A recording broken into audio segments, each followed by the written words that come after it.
Have you ever felt drained in a relationship? Like no matter what you gave, it was never enough. Maybe you kept saying yes, and deep down, you wanted to say no. Maybe you stay silent even though something crossed the line. Or maybe you tried so hard to please your partner that somewhere along the way, you lost yourself. Here's the truth: relationships without healthy boundaries collapse. Boundaries are not walls, they are bridges. And today, I'm going to show you why boundaries are the single most critical element of a healthy, lasting relationship. By the end of this session, you won't just understand boundaries, you will know how to set them in a way that protects your peace and strengthens your love. I'm brand new. So, what exactly are boundaries? Most people think they are about shutting people out. That's not true. Boundaries are about clarity. They are guidelines that show your partner how to love and respect you best. Think of them like property lines. You wouldn't want someone walking through your yard without permission. The same applies emotionally.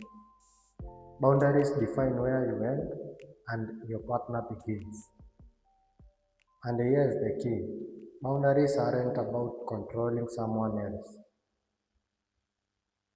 they are about protecting your well being. Without them, resentment builds. One partner feels taken advantage of, the other feels confused about what's okay and what's not. Eventually, trust and intimacy start to erode. So, why do so many people avoid setting boundaries? One word: fear. Fear of rejection, fear of conflict, fear of being seen as selfish. Many of us were raised to believe that love equals sacrifice, that being a good partner means always saying yes. But here's the problem: when you say yes to everything, you are actually saying no to yourself. Over time, people pleasing turns into exhaustion, and exhaustion turns into resentment. So, if you ever felt guilty for asking for space, if you ever been nervous to say, this doesn't work for me, you are not broken. You are simply taught the wrong definition of love. Here's the part most people miss: boundaries don't push love away, they deepen it. First, boundaries create respect. When your partner knows what you need and won't tolerate, they can actually trust you. Yes, they know it's real. Second, boundaries strengthen communication. When you speak your needs openly, you give your partner permission to do the same. That's honesty. That honesty builds intimacy. On the third one, boundaries preserve individuality. A healthy relationship isn't about losing yourself, it's about bringing your full self into the partnership. Boundaries protect your identity so you don't disappear in the process. Finally, boundaries prevent burnout. Relationships often fail, not because one of big betrayal, but because of a thousand small sacrifices made in silence. When one person gives up too much of themselves, resentment slowly replaces love. Think of boundaries like oxygen masks on a plane. You put yours on first, not because you don't care about others, but because you can't help anyone if you are suffocating. In the same way, boundaries make sure you can keep showing up with love, energy, and clarity. This is why boundaries aren't the enemy of love, they are the foundation of it all. Now, let's look at the different types of boundaries you need in your relationship. Emotional boundaries. This is about protecting your feelings. It means not tolerating name calling or emotional manipulation. It also means expressing when you need space after an argument, instead of being forced to talk when you are not ready. Another one is time boundaries. Every couple needs to balance together time with personal time. For example, Friday nights might be for friends, Sundays might be for family. Both matter. When time boundaries are respected, neither partner feels neglected or smoother. Physical boundaries. This includes comfort level with touch, affection, and intimacy. Maybe one partner wants hugs right after conflict, while the other needs space first. Neither is wrong. What matters is that both needs are respected. Digital boundaries. In today's world, this is huge. Do you share passwords? Is checking each other's phone okay, or does that feel like an invasion of privacy? What about social media? Liking posts, following exes, or sharing personal details online. Clear digital boundaries prevent a lot of unnecessary tension. There is another one, financial boundaries. Money is one of the top reasons couples fight. Are accounts shared? Are bills split? Is one partner a saver when the other is a spender? These conversations may feel uncomfortable, but they build trust and prevent resentment. Here is a quick exercise for you. Grab a notebook and write down one boundary you need in each category, either emotional, time, physical, digital, and financial. Don't overthink it. Just write what first comes to your mind.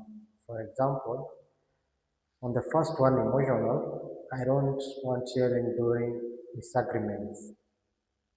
Second time, I need one night away for myself. Thirdly, physical. I don't like being hugged when I'm upset. Fourth, digital. I don't want my phone checked without permission. And on the fifth one, I'm uncomfortable splitting bills evenly. This little exercise brings clarity, and clarity is step one in building healthy love. So, how do you actually set boundaries without blowing up your relationship? Step one, know yourself. If you don't know your values, limits, and triggers, you can't communicate them clearly. Step two, communicate calmly. Don't wait until you are angry. Use I statements, for example, I feel overwhelmed when I don't get downtime. So I need one evening each week just for myself. Step 3, be consistent. If you bend your boundary every time, it loses its power. Boundaries only work when they are reinforced. Step 4, respect your boundaries too. A relationship isn't one sided. Ask your partner what they need and be willing to listen. Step 5, enforce without drama. If your boundary is crossed, calmly restate it. If it keeps being crossed, take action to protect yourself. Remember, boundaries are meaningless without follow through. Let me give you some real life examples. Saying no to last minute plans when you are already committed to something else. Telling your in laws We appreciate your advice, but this is our decision. Saying, I need my phone privacy respected. Clear, firm, respectful. That's how boundaries work. Now, let me paint a picture of what happens when boundaries are missing. Imagine someone who always say yes. They pick up every chore. They cancel plans with friends. They tolerate disrespect. At first, it looks like love, but over time, they feel invisible, unheard, exhausted. Your partner doesn't realize anything is wrong because it was never said. Slowly, resentment grows, intimacy fades, and eventually the relationship collapses under the weight of silence. That is the real cost of avoiding boundaries. Not one big explosion, but a slow erosion of love. But here is the good news. Boundaries don't just protect love, they guide it. When you say, I need words of encouragement when I'm stressed, or I need a little space before we talk about this conflict, you are not rejecting your partner. You are giving them a roadmap. You are showing them exactly how to love you better. And when they share their boundaries with you, it's the same gift. It's not restriction, it's clarity, it's intimacy, it's love. Boundaries, when done right, are like personalized instructions for how to care for each other deeply and respectful. Let's bring this home. Boundaries are not the end of love, they are the beginning of healthy love. When you set them, you are saying, I respect myself and I respect us enough to protect this relationship from resentment. So, here's your challenge. This week, write down three boundaries you need to set. Share them with your partner and ask them to share theirs with you. You'll be amazed at how much lighter, freer, and closer you feel when boundaries aren't avoided but embraced. Because in the end, boundaries don't limit love, they give it room to grow.